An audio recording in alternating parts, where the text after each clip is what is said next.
Hi, thank you so much for coming back and watching another one of my videos. My name is Khandy. Today we have a very special video to bring you. We are talking to an adoptive dad, and he adopted as a single father. So I'd like to introduce you to T, who is right here. So T, go ahead and introduce yourself. Hey, my name is T. We're using T for short. I'm a new adoptive father. I'm also an adoptee myself. I'm pretty excited to be here. I've been keeping up with all of your videos, Khandy. I've been loving the show. Thank you so much. Thank you. Thank you. So T reached out to me months ago on my channel. And I knew after hearing a little bit of his backstory that I was going to have him on at some point. And here is the point. Yes. So congratulations on everything that's happened in your life recently. And I'm so happy that our guests are going to get to hear a bit about you and your journey. And I'm telling you, this is a topic that I know that so many people are going to say, what, huh? What? I've never even heard of this. So here he is, and it's possible, it happens. Yes. So when you decided that you were ready to adopt, what was the first thing that you did? Like, how did you start the process? I think I more so started the process of fostering and got ready in the middle of the process. I think in the beginning phase, I was still exploring. There was no light bulb that went off that was like, today's the day, you're ready, finally you got everything together. It was something that I was kind of just going along with the flow, and then eventually it got to a point where it's like, you ready? And I was, okay, I guess here we are. Yeah. Before you adopted, did you know any other single men that adopted? Not personally, no. Not personally. What did your family and friends think? My friends, my friends were at first like, are you sure? Like, are you really sure you're gonna do this?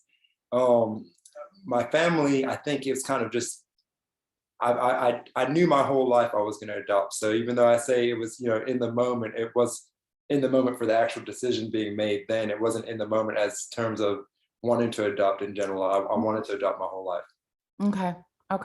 Okay. So when you decided that you were going to adopt and you went via the foster route, what steps did you take? Well, the very first thing we did is we had to find an agency. I can't use agency names, okay? But if you're comfortable with it, you can. Okay, great, Bethany. They've been amazing. Okay. But I found an agency, and we went and did the impact class. And I'll be honest, right now is one of the best times to get into adoption because a lot of the stuff is done virtual. Okay. The impact class was done online. That lasted about 6 weeks, and then you get hit with a bunch of paperwork. But one thing I will say about being a single person adopting, the paperwork's a lot less. I think, when you go through the home study process, you're filling one out for you. You have to fill out one for Kenny, and then you're sitting there and you have those awkward interviews where you have to talk about each other in front of each other. We get by on an easy path. We don't have to do any of that. It's just one person filling out paperwork and just me doing the interview about myself. Gotcha. So I know that you've seen my videos and familiar with my channel. You see, I don't really talk about foster care because I'm not familiar with it. The impact classes that you had to take, what are those classes like? Like, what do you guys learn in the classes? What's the material like? I guess the course is broken up into different areas. They cover parenting skills, and they cover it very light. And I believe they do that intentionally because you can't take a class and gain parenting skills. A lot of it is policy and procedures. You're going over the what ifs, the worst case scenarios, what to do in this scenario. And the other part, I would say, is focus around the process itself, what's going to happen next into the journey.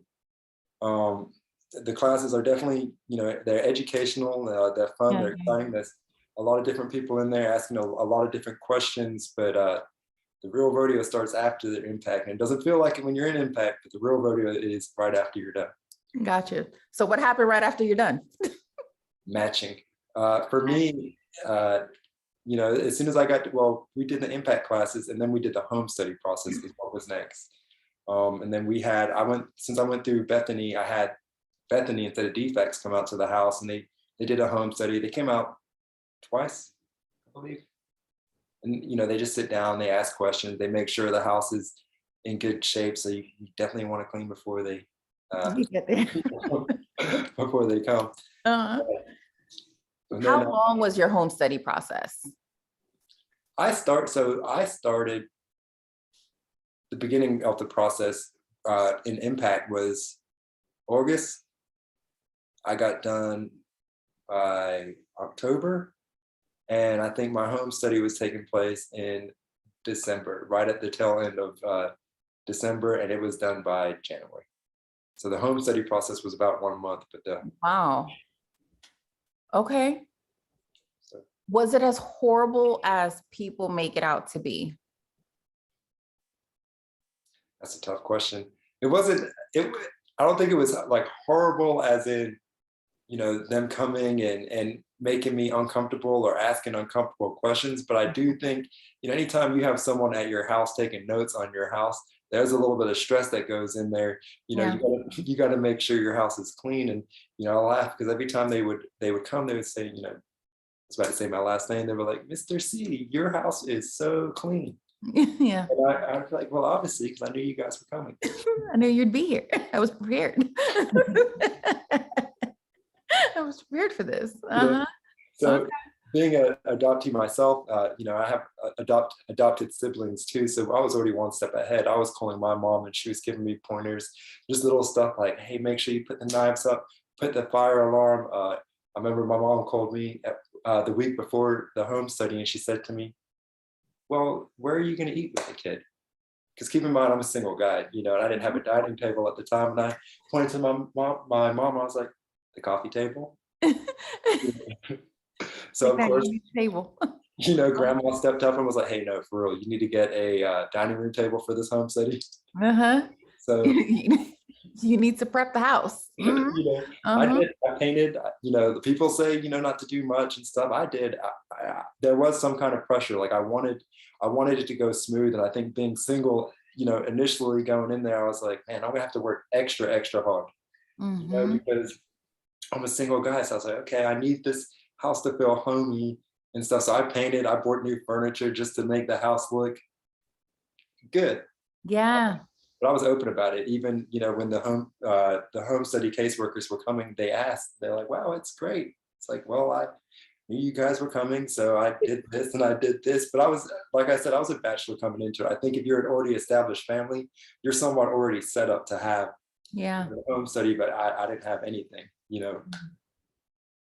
So what has been your experience adopting as a single man? And what has been your biggest challenges, would you say? The process was a lot easier than I originally thought it was going to be. I think going into it, I thought being single, it was going to be like a strike.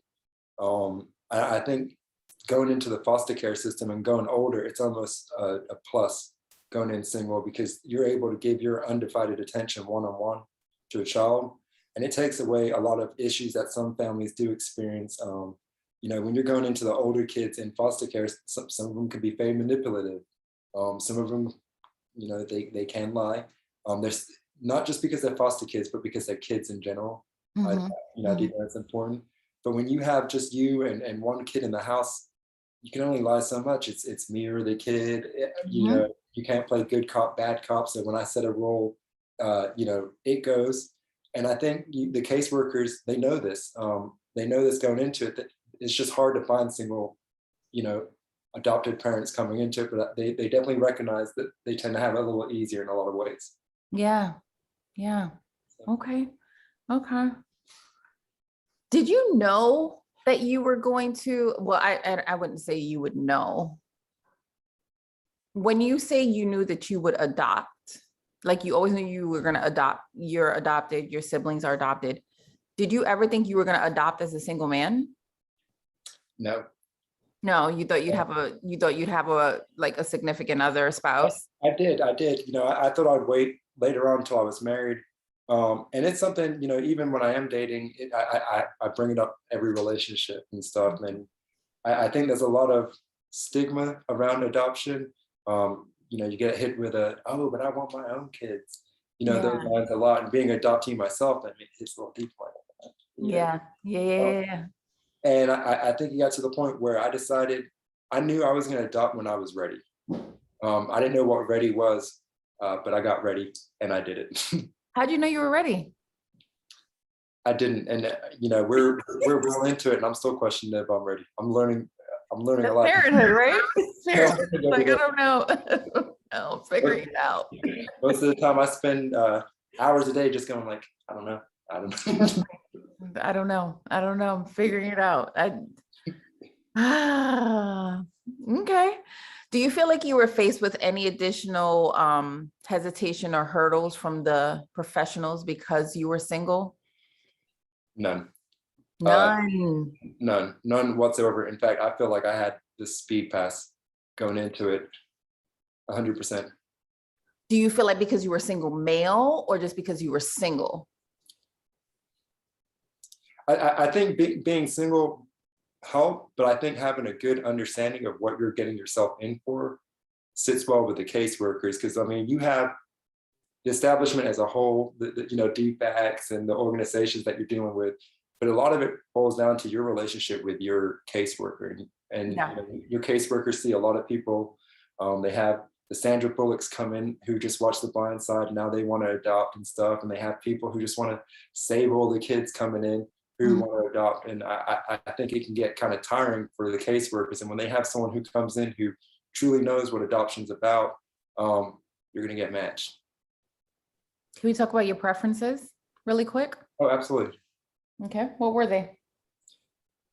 I had very few objections. I don't think I had any objections. I think being a foster kid myself, sometimes, when I'm reading through, those charts and stuff, some of the diseases, like, for instance, RAD, that's a very easy to get diagnosed disease for a lot of kids in foster care. So, Can I you think tell me what RAD is really quick for someone that hasn't heard of it? RAD is reactive attachment disorder. And I guess the stigma behind it is if you have a kid with RAD, they're not going to bond. And that's the general, just in short, on how, RAD is perceived, but it's not the case. And I think a lot of times when you're dealing with kids in care, they can get RAD diagnosed of having RAD simply by not getting along with one foster parent.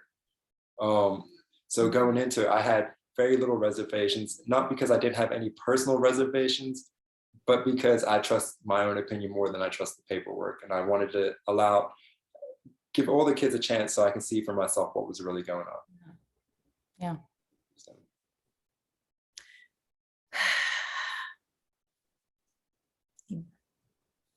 Were you not open to, I know you were very particular that you wanted older.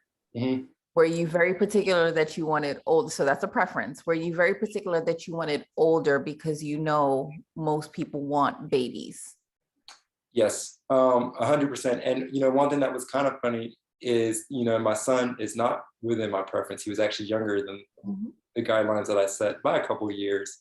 And I think I had set an age of 10.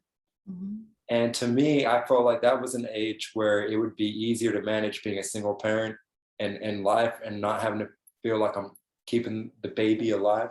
I felt like 10 would be a more appropriate age. But after getting my son, he was 8 at the time. It was a breeze. I mean, he transitioned so easily, so well into my life and my day-to-day routine. A lot of people always ask, is your life drastically different now? And in some ways, yes, but for the most part, no, it's really not. I'm able to do everything I was doing before. I've got a great village standing behind me. Good. What do you wish you knew before you started your adoption journey? I knew it. I believed it. It goes back down to the paperwork. I say to give the paperwork less weight. And I had my own paperwork. I was an adoptee myself that I read. So even going in initially, I was like, do not give the paperwork any weight, but when it came to matching, I gave it more weight than I should have. Because there was times, especially even when I was looking at my son, I was reading through it and I was like, I don't know. I don't know if I can handle this. And then once it was all done, and I was like, I don't know if that was real, Mm-hmm. at Okay. all. I was told a lot of stuff, and I think a lot of times you hear the stories of, stuff being left out. And, in my case, I felt like too much was being said. Yeah. And that's something that's very common with these kids that are in foster care, because they're going to therapists, once a week, every day, a lot of different doctors and stuff. And, they're picking up diagnoses every month. And you just kind of want to, I don't want to say tune them out because they matter, but you definitely want to go and take them with a grain of salt, because kids respond differently in different environments. Yes. Yes. Yes. I agree. I agree. Is there anything you wish you would have done differently? See, I'm one of those people where I'm going to have to say no, because, and how the process is. One little difference somewhere early on in the Yes. process, it could change the whole direction Whole trajectory of the outcome. Mm-hmm. where you're at. Wouldn't So be here. Mm-hmm. I'm going to have to say no, because I don't know what path two would have been. Mm-hmm. Okay. Mm-hmm. Okay. Um, you're an African American man that adopted as a single man. That's a rarity. I wish it wasn't. I truly, truly, truly wish it wasn't. I think that's some of the reasons why it was easier for me to adopt. We do have in foster care a disproportionate amount of African American and minorities in care. And the majority of people that are adopted, not just single, married, or just in general, are white. So I definitely would like to see more African American families, single, LGBTQ does not matter, in general, adopting, because there's definitely a strong need to see some of these kids being adopted by, I don't want to say our kind, but I mean it, because transracial adoptions are getting very, very, very common, and they are needed. They're definitely necessary, but it doesn't mean it's the best solutions for most of these kids that are waiting for adoptive homes. Yeah. Yeah. Mm-hmm. Okay. Is there any advice you'd give to single men considering adoption? Yeah, I believe in the Nike slogan, just do it first. First and foremost, I think one thing I will say is one of my fears going in is, like you said, when were you ready? Are you ready? And it's hard. I don't want to downplay what it is. It has its ups and downs, and it can be very challenging. But I didn't realize how quick and how much I would improve as a person, as a man, after adopting my son. I get up earlier, I go to bed earlier, I eat better, I work harder. It's definitely been a very positive change in my life. Parenthood. It Changes happens. in a blink of an eye. It changes. How's he doing? Amazing. Absolutely amazing. He is 9, so we'll keep it at he is 9. And 9-year-olds can be, I'm learning quick. I'll put it that way. I definitely think coming in, I underestimated what a 9-year-old is. Yeah. But I'm learning every single day what they are. He's incredibly smart, incredibly funny. I think one thing that's, a little funny about him is he looks like my mini me. 100% looks just like, anytime we're out, people are like, man, that's your son? I didn't know you had a son. And if I ever mention he's adopted, at that point they're arguing with me, insisting that I'm lying. We look 100%. Yeah. It's true. It's true. I know it. It's true. It's weird. It's weird. I know it. I know it. I know it. It's a good thing. This was good. We're going to chat again, everyone. We have a part 2 to this because, like I said, his story goes very deep. But this part we had to do because this part of adoption just isn't spoken about. I don't know any other single fathers that have adopted. And I if think, you know, one I thing don't know. with adoption in general is it tends to appeal to perfect people. Um, and Yes, that perfect family. they already have a son, he's straight A student, daughter's head cheerleader, so they're gonna go out and add one more kid. And the more you get into adoption, you realize that's not really what it's about, and that's not what's needed.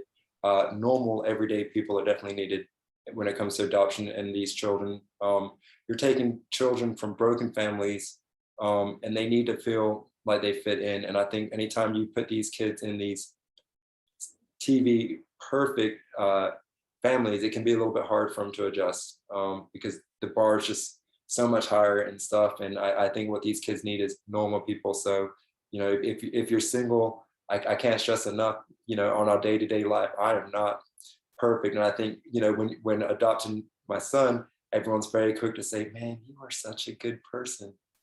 And I'm not, I'm just I'm just an everyday average person, and I'm learning. And people are like, man, you're a good dad. You're this, and again, I'm learning. I make Yeah. a lot of different mistakes. I definitely didn't know what I was doing going into it. I still don't know what I'm doing, but we're doing it and we're getting by. And it's been a journey. And I think it's just important for everyone to understand, like, adoption is not for perfect people. It's for everybody. Yeah, that's good. That's good. That's good. Well, thank you so much for coming back and watching another one of my videos. T will be back. You will see him in another video very shortly, talking about another very interesting topic. You will love it. And thank you so much for being a part of this week, talking about single fathers adopting. I will see you shortly. Take care. Bye-bye. Bye-bye.